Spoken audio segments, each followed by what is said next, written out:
Halo Sobat Mania, kembali lagi di BRC Official, ada kabar menarik nih mengenai PSM Makassar diterpa kabar buruk, jelang kick-off Liga 1 bergulir.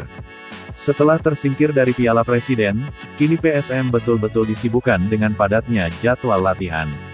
Namun, sebuah insiden terjadi saat pemain PSM Makassar melakukan latihan persiapan menjelang Liga 1 2024/2025, dan ASEAN Cup Championship 2024/2025.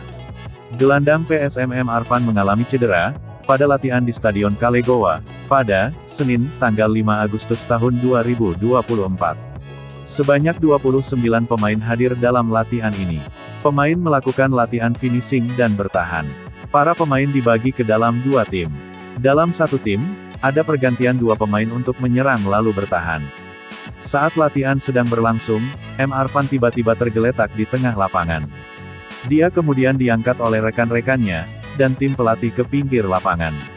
Tampak tim dokter mengecek kaki kanan gelandang PSM tersebut. Setelahnya, Arfan tidak melanjutkan latihan bersama tim, dan memilih pulang lebih dulu. Arfan terlihat hanya berada di pinggir lapangan ditemani tim dokter. Kehilangan Arfan tentu menjadi pukulan berat bagi tim. Pasalnya, Arfan merupakan salah satu pilar penting di lapangan tengah PSM.